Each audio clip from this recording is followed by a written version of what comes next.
Hi everybody. In the previous video we showed you the concept about the number average and the weight average, and I showed you that when it comes to the weight average we have to consider the contribution of the values and get the more realistic results. But let's see exactly what I meant by that with the help of Excel. Well, just imagine that you have an apple with the weight of 100 grams and an orange with the weight of 200 grams.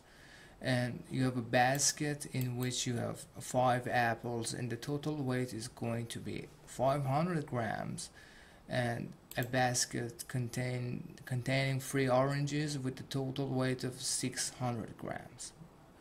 Because each orange weighs 200 grams and each apple weighs 100 grams. So if I take the weight average, as I told you within the previous video, we will get into the number of 137.5. And the reason is that because the number of apples is higher compared to the number of oranges that we have here, the average that we get is closer to the weight of the apples. So it was all about the number of the apples and oranges that we have.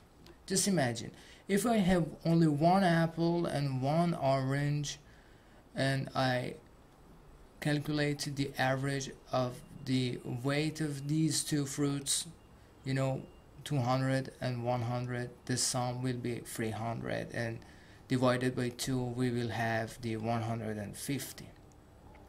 But here we don't have the 150, we have the 137.5, and the reason is because we have more apples compared to the oranges. The weight of the apples is somehow contributing more into the calculation of the weight average, so it's closer to the weight of the apples, 100.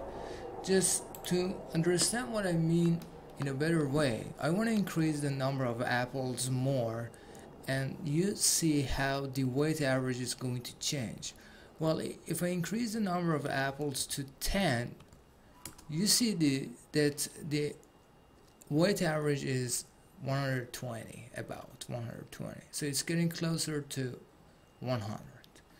Now, if I increase it to 20 apples in my basket, you see that again the average is about 113, which is getting closer and closer even to the weight of the apple. Now let's increase the number of apples a lot more compared to the number of oranges. You see here we have 3 oranges.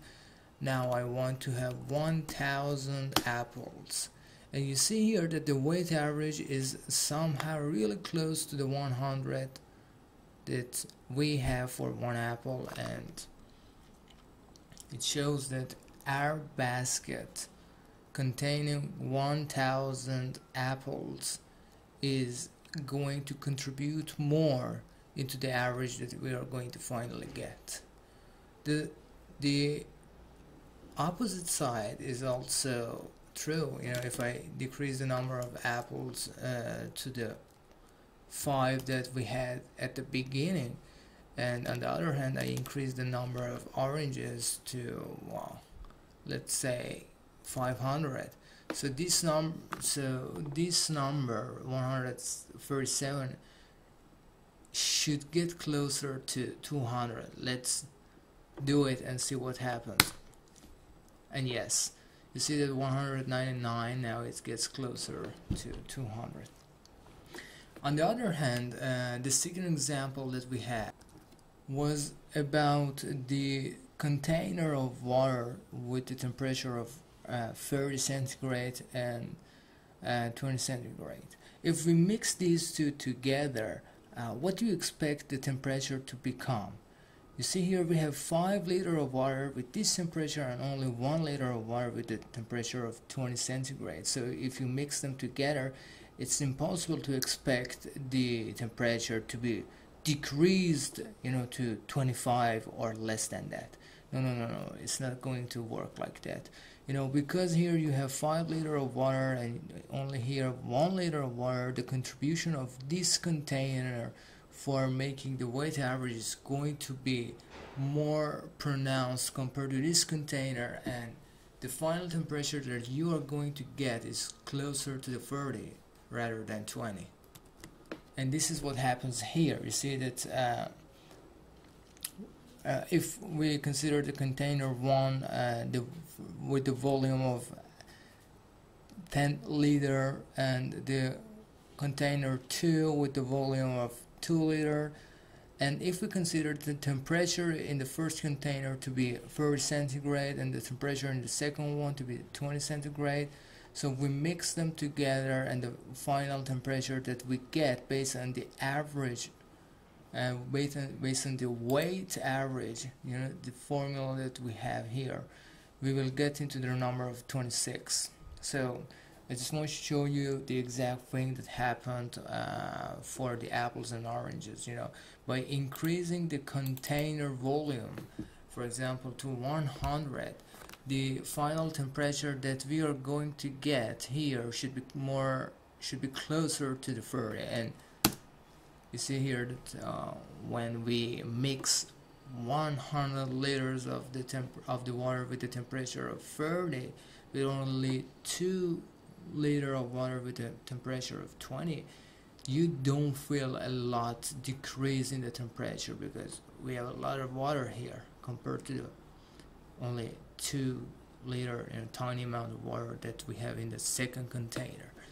So this is the concept of the weight average, which is really important. Now let's get back into the slides of the nanomedicine course and see how we can exploit the basis of the weight average and the number average in order to calculate the molecular weight of the polymers within our suspension of polymeric nanoparticles.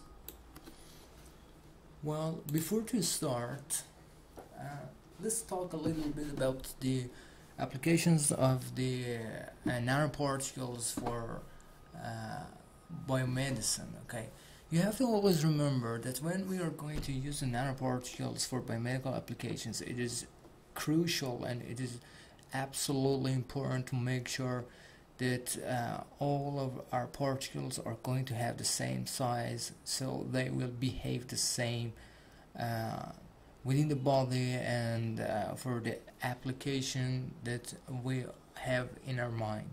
For example, let me give you the example of delivering the drugs with the help of iron oxide nanoparticles, which responds to the external magnetic fields. Okay, let's have a look at this picture. Well, here you see the iron oxide nanoparticles in the blood vessel, and here an external magnetic field which is applied to attract these magnetic particles into the target site that we have here. You can imagine that here we have a cancerous tumor. Well, if the size of these particles is uniform, if they are monodisperse in the matter of size, so they will behave identically in the same way to the external magnetic field which is applied by this magnet. Okay, and this is really important. We have to make sure that all of them have the same size and we get the same behavior. Well, within our body, the proteins, all of them have the same size and they behave all absolutely identical. And for sure, we really do not have the ability to compete with the nature, but we have to try our best to get as close as possible to what the nature does. Well, in the matter of polymeric particles, you have to remember that polymeric particles are just composed of the polymeric chains. And when we introduce the polymeric chains in the medium, when we are synthesizing the polymeric chain, if we just make sure that the size of the polymer chains that we have synthesized are uniform and are identical, then we can somehow lead to the polymeric particles with the same size. Well, let's have a look at this picture. You see here that we have the polymer chain, and when they are introduced in the medium, the coils are formed. Okay, but how can we make sure that these coils have the same size? Well, it's simple. If we synthesize the polymers with the same chain, then the coils which are formed by such polymers are going to have the same size. So it's important to make sure that our polymers have the same chain length. Okay, so if the polymers have the same chain length, so the number of monomers which are in this polymer chain is going to be identical. Okay, so we lead to the concept of molecular weight. If we are able to produce the polymer chains with the same molecular weight, then we can make sure that because of that we will have the polymer chains with the same size, and because of that the polymeric particles, the coiled form of the spherical polymeric particles, are going to have the same size. So as you see here, it's really important to make sure that the chains of the part of the polymers are going to be identical as possible. Well, now let's go to the next slide about the average molecular weight. Here you see that we have two formulas about the number average and the weight average. Well, the number average is just based on the total number of the polymers that we have in our sample, and the weight average is based on the weight of the polymers that we have. In order to have a better understanding of these two formulas, let's have a look at here. Okay, I just cut this box and brought it into the Excel so that you understand the concepts in a better way. Just imagine that we have a sample of polymers here. This is the molecular weight of the polymers. Okay, you can imagine that it's in Dalton, the unit of the molecular weight, 30, 120, 70, and so on.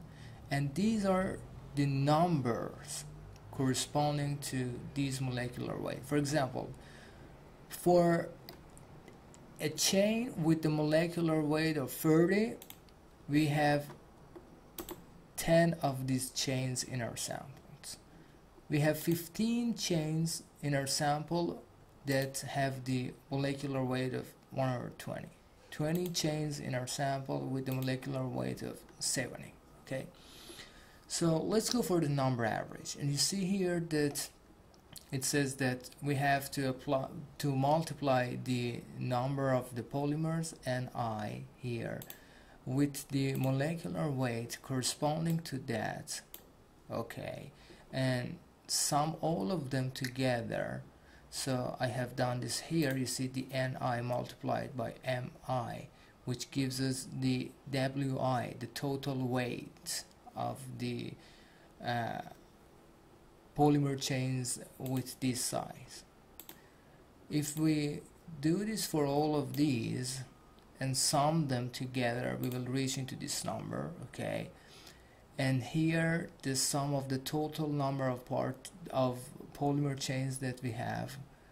Okay, these are the total number of the polymers that we have, and the sum will give us the 100. And you see here that I have calculated the number average, the blue chart, the number average. So here is the nominator. You see Ni, Mi, the sum of them. It is 14,750, exactly the same number that we have here. And here we have the denominator 100 that we have, okay, and this is the average molecular weight, but it's the number average, it's 138.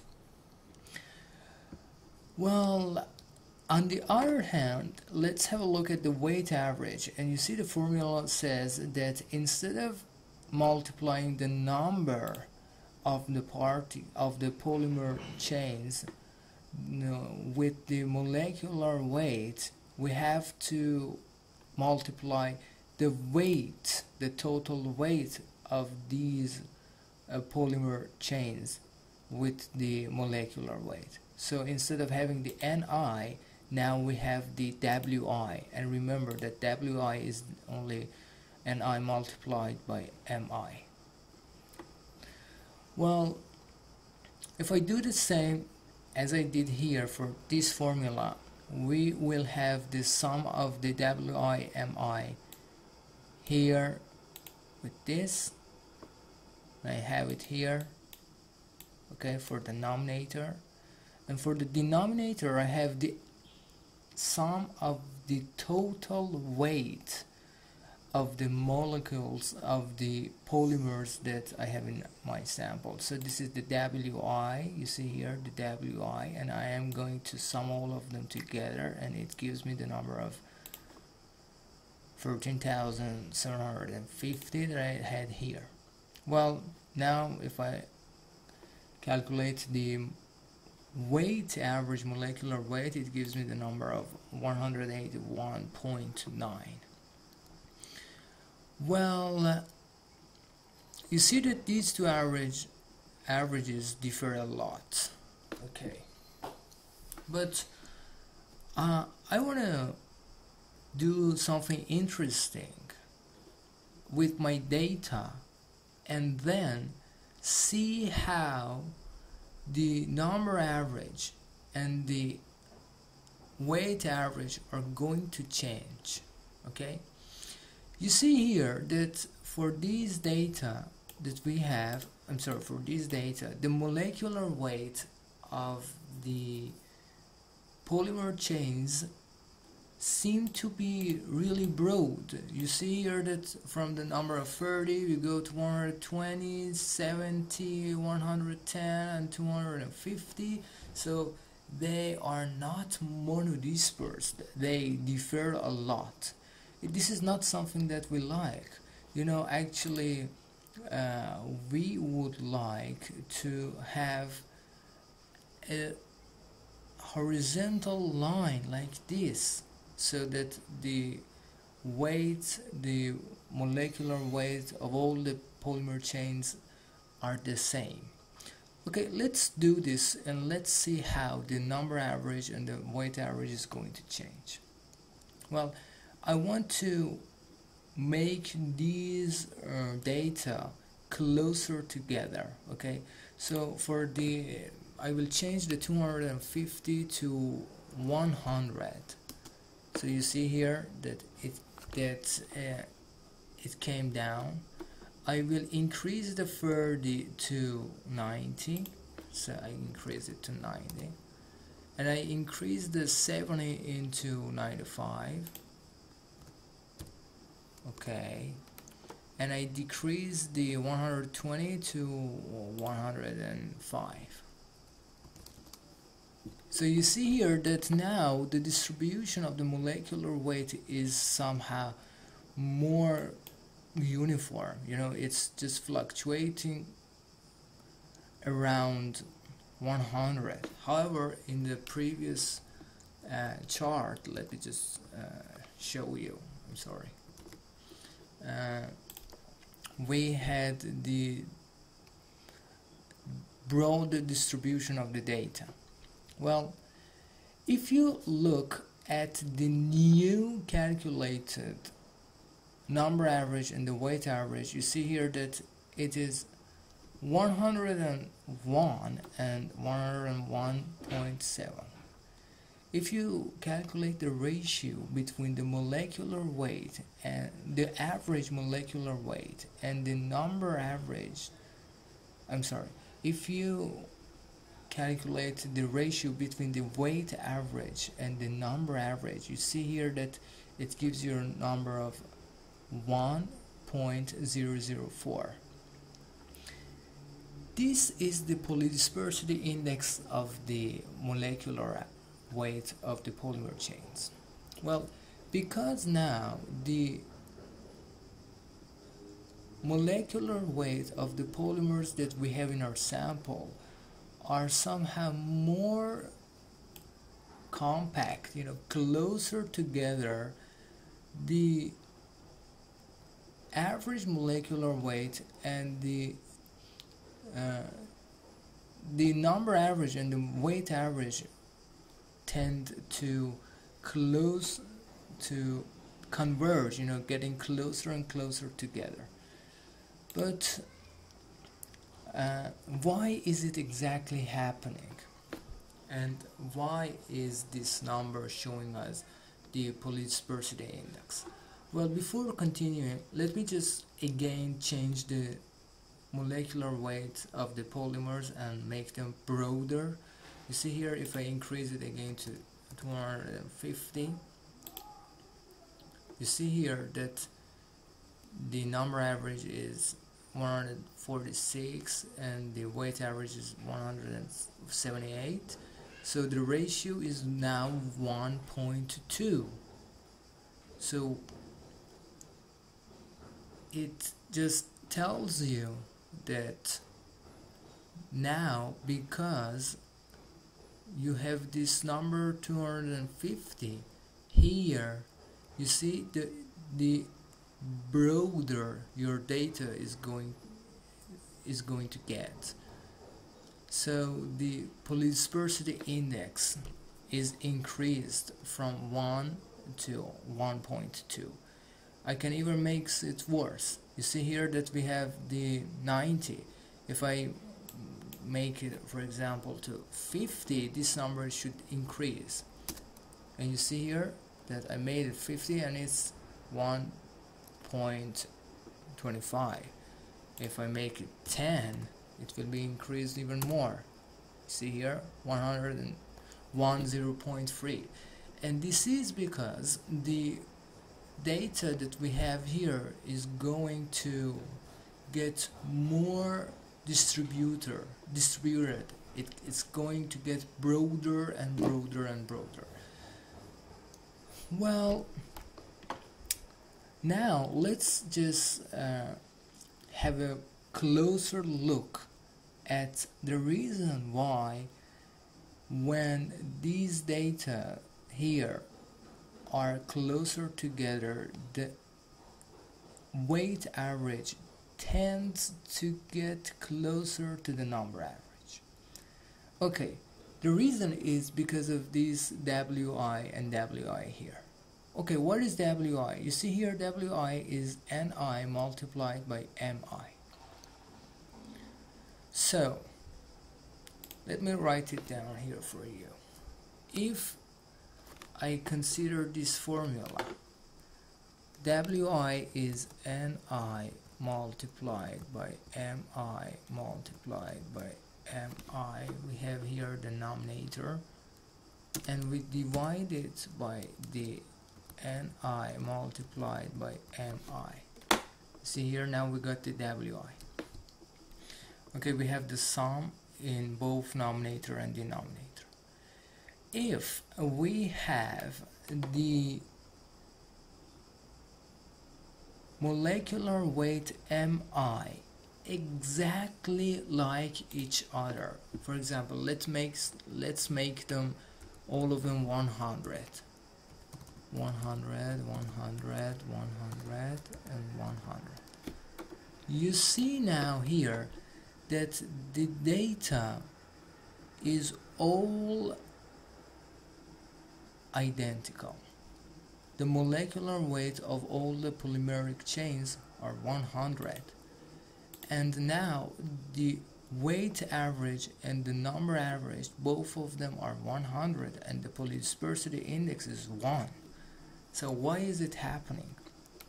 You know, when Mi is absolutely identical for all the samples, you will get these and these two cancelled. So if you cancel the Mi here in the denominator and the Mi here in the numerator, you will just have the Ni multiplied by Mi divided by Ni. And what is this? This is the number averaged that we had here. Okay, so you see, the closer the molecular weight distribution gets, there is more possibility to cancel the Mi. So as a matter of fact, the weight average will tend to the number averaged, and you see here. Now let's make the data again broad to 100 and I don't know, 50 and 70 and 160. And you see here the data again became broad, and the number average and the weight average, they differ a lot, and you see that polydispersity index is now 1.2. So it says that the molecular weights of the polymer chains that we have here differ a lot. So let's again get back to the number average and the weight average of the molecular weight within the slides that we have here. Well, you see here that the formula of the number average and the weight average, and this is exactly what I showed you. You know, if we substitute the Wi with NiMi, so we will get NiMi to the power of 2. Here we have the Z average, in which the power of Mi is 3, and for the denominator is 2. Is really not that important, and the viscosity average, which is really important, and we will get into that for the next videos. Well, here is the mathematical approach of what I just showed you, but just remember that if for a set of data we calculate the standard deviation, we will do some mathematical you see, and finally we will reach into here the weight average molecular weight and the number average molecular weight minus 1. And this coefficient of variation, here we have this MW divided by the MN, is known as the polydispersity index. So this is the mathematical approach. It takes a little bit time to completely just explain what these are and what has happened here, but this is not that complicated. You can do it on your own, but just it is important that the ratio between the weight average and the number average finally will give you the polydispersity index of your sample. And here you see that for 2 samples of polymers, the green one and the blue one that we have here, the distribution of the molecular weight of the polymers for the green sample is so broad. So you see how much the number average and the molecular average of the green sample differ.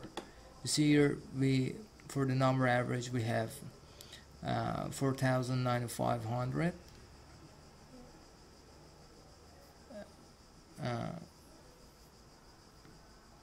I'm sorry, 495,000, and for the weight average we have 660,000.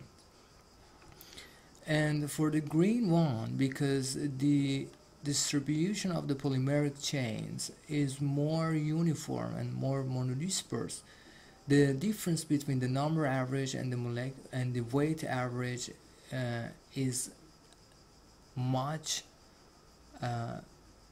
less compared to the green one. You see here that we have 607,000 and 623,000, that they are closer together. Okay, you see here that they are closer, but here they differ a lot. So as a matter of fact, the polydispersity index, it is obvious that because here the distribution is broader, the polydispersity index is much greater compared to the blue sample. Well,